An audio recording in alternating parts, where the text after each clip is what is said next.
বলি ডাক্তারদের মানে এদের কর্মবিরতি নয়, এদের এদের কাজ করতে এরা দায়বদ্ধ, সেবা করতে দায়বদ্ধ।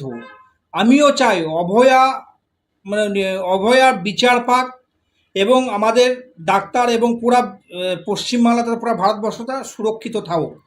যেটা অভয়ার সঙ্গে যে ঘটনাটা হয়েছে, তিলোত্তমা যেটা হয়ে নাম দেওয়া হয়েছে, যে ঘটনা তিলোত্তমার সঙ্গে হয়েছে, সেটা কোনো মতেই মানে যে ধরনের ধর্ষণ হয়ে তাকে ধর্ষিতা করতে মেরে ফেলাতে খুন করা হয়েছে, এটা কোনো দিনই কেউ সাপোর্ট করেনি না করবে না।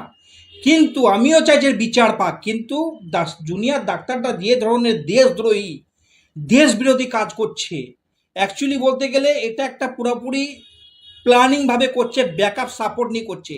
এটার আমি তীব্র প্রতিবাদ করছি।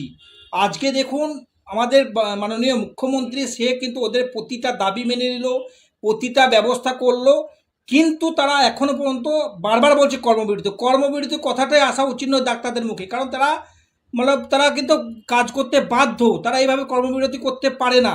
আজকে সাধারণ মানুষকে নিয়ে গুমরাহ করে, সাধারণ মানুষের আন্দোলন মনে এটাকে নিয়ে পুরাপুরি রাজনীতি করে একদম পুরা দেশের বিপক্ষে কাজ করছে। পশ্চিমবাংলা সরকার নৈতিকতা দেখিয়েছে, পুলিশ যেভাবে নৈতিকতা দেখেছে, যে ধরনের কাজ মানে সুন্দরভাবে ওদেরকে বুঝিয়েছে এবং যে ধরনের দাবি দাবা মানছে, এটা যদি আমাদের সেন্ট্রাল, আমি একজন কমান্ডো হিসাবে দায়িত্ব নিয়ে বলছি, যদি এটা সেন্ট্রালে কোনো ফোর্সের হাতে থাকে, যেহেতু বাংলার পুলিশ যে ধরনের মানে এত এত ধরনের তাদের উপরে অত্যাচার হলো, তাদের উপরে একের পর দেখলেন 27 তারিখে যে আন্দোলন নবান্ন ঘেরাও, সেখানে পুলিশ জখম হলো এবং পুলিশকে গালি খেতে হলো, তার ফ্যামিলি পর্যন্ত চলে গেল, তবুও কিন্তু তারা কিন্তু অনড়। কারণ আমাদের পশ্চিমবাংলার সরকার মাননীয় মুখ্যমন্ত্রী যে ধরনের ব্যবহার করেছে, যে ধরনের নৈতিকতা দেখিয়েছে, যে ধরনের মানে দেখিয়েছে, সেটা কোনো মতেই অন্য কোনো সরকার যদি হতো, অন্য কোনো স্টেটের যদি হতো, অন্য কোনো অবিজেপি সরকার যদি হতো, এদেরকে বুঝিয়ে দিত কি হয়।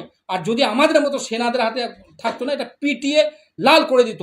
এটাই হচ্ছে মানে অ্যাকচুয়ালি পুরাপুরিভাবে যেটা হয়েছে, পুরাপুরি মানে যা বলবেন মানে এদেরকে দেশদ্রোহী হিসাবে ঘোষণা করা উচিত। এটা পুরাপুরি অন্যায় করছে। ডাক্তারদের যে কর্মবিরতি, এটা মানা যাচ্ছে না। একটা জিনিস দেখুন, আপনারা সুরক্ষার হিসাবে প্রশ্ন তুলেছেন, সুরক্ষা, দেশ আজকে সুরক্ষা থাকবে। একটা জিনিস চিন্তা করুন, মানে হসপিটালে আমাদের সুরক্ষা নেই, আমাদেরকে সুরক্ষা সাপোর্ট করতে হবে।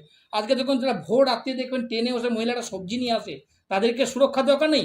যারা ইট ভেটায় কাজ করে তাদেরকে সুরক্ষা দরকার নেই? কারণ সবাই সুরক্ষা থাকুক, সেটা কিন্তু বাংলার প্রশাসন চাইছে। কিন্তু আমরা নিজের ফায়দার জন্য, নিজের সব কিছু মানার জন্য আমরা পুরো পশ্চিমবাংলা সরকারকে বদনাম করছেন এবং বাংলাকে পুরো বিশ্বের সামনে কলঙ্কিত করছেন। এটা কিন্তু সাধারণ পাবলিক বাঙালি এটা কিন্তু মানবে না। আপনাদেরকে এর আগেও বলেছিলাম গণপিটুনি শুরু হয়ে যাবে, এবং আজকে আপনাদেরকে বলছি আমরা দেশদ্রোহীওয়ালা কাজ করে না, কারণ আপনারা ডাক্তারের যে সেবা করার যোগ্যতা আপনাদের মধ্যে, মানসিকতাটা আপনাদের মধ্যে নেই। এই জন্য আপনারা শুধরে যান, নাহলে কিন্তু বিরাট একটা ভয়ানক পরিস্থিতি সৃষ্টি হবে। এবং আমি মাননীয় মুখ্যমন্ত্রী এবং তাদের পশ্চিমবাংলা সরকারকে বলবো যে ধরনের আপনারা মানে সিম্প্যাথি দেখাচ্ছেন, এদেরকে আর সিম্প্যাথির জায়গা নেই, এদের ওপরে অ্যাকশন নেন, নাহলে কড়া অ্যাকশন নাহলে কিন্তু এটা ভয়ঙ্কর প্রতি রাজ্যকে বদনাম করছে, পুরো দেশকে বদনাম করছে, পুরো ওয়ার্ল্ডের সামনে আজকে কলঙ্কিত করছে পশ্চিমবাংলাটাকে। পশ্চিমবাংলা সরকারের কাছে আমি একটাই দাবি রাখবো, এরা যেহেতু যতদিন কর্মবিরতি করছে, এদের ফেসিলিটি থেকে আরম্ভ করে এদের মাইনেটা বন্ধ করা হোক। এরা কাদের, এই যে ডাক্তার জুনিয়র ডাক্তার করছে, জুনিয়র করছে, এরা কাদের পয়সা করছে? এই সাধারণ নাগরিকের পয়সায়। আজকে যখন কোনো একটা গরিব শ্রেণীর মানুষ যারা এটা অ্যাকচুয়ালি করছে কি বলতো, কোঅপারেটিভ যারা আছে, বড় বড় হসপিটাল নার্সিংহোমদের এরা ফায়দা তোলার চেষ্টা করছে। আর যারা যায় দেখবেন, একটা জিনিস চিন্তা করবেন, যারা মানে হসপিটালে চিকিৎসা করায়, তারা গরিব মজদুর খেটে খাওয়া মানুষ, আদার্স কোনো বড়ো শ্রেণীর কিন্তু মানুষ কিন্তু আসে না। তো ওদের ঘরের ফ্যামিলি কিন্তু আসলে ওদের যদি এতটুকু কিছু হয়, সঙ্গে সঙ্গে বড় নরসিংহোমে তাদের ফ্রিতে এলাজ হয়ে যায়, কারণ তারা কোঅপারেটিভ সিস্টেমকে ইয়ে করছে এবং পুরো নার্সিংহোম প্রথাটাকে চালু করছে এবং পুরাপুরি পশ্চিমবাংলার যে গভর্নমেন্ট কালচারটাকে শেষ করে দিতে যাচ্ছে ওদের ফায়দার জন্য। ওদের তিলোত্তমা বিচার পাক না পাক সেটা পরেই কথা হয়ে যাচ্ছে এদের কাছে। এরা দেখাচ্ছে আমরা অভয়ার বিচার চাই, তিলোত্তমার বিচার চাই, কিন্তু না, এরা নিজের স্বার্থসিদ্ধি করার জন্য কাজ করছে। এটা আমি চ্যালেঞ্জ করে বলছি, এদেরকে পুরাপুরি পশ্চিমবাংলা সরকারের অবিলম্বে ব্যবস্থা নেওয়া উচিত এবং পুলিশের মতো সেইভাবে একদম চুপ করে যেন না থাকে, ওদের উপর ব্যবস্থা নেওয়া। যদি এটা সেন্ট্রালে হতো তাহলে বুঝিয়ে দিত 10 মিনিট টাইম লাগে। আমরা সেনাবাহিনী তো এই ধরনের যেই নোংরামি করছে না, এদেরকে 10 মিনিট টাইম নেব না, আমরা 10 মিনিটের মধ্যে এদেরকে এই ইস্পার করে দেবে। কিন্তু সেটা কিন্তু পশ্চিমবাংলা সরকার নৈতিকতা দেখাচ্ছে।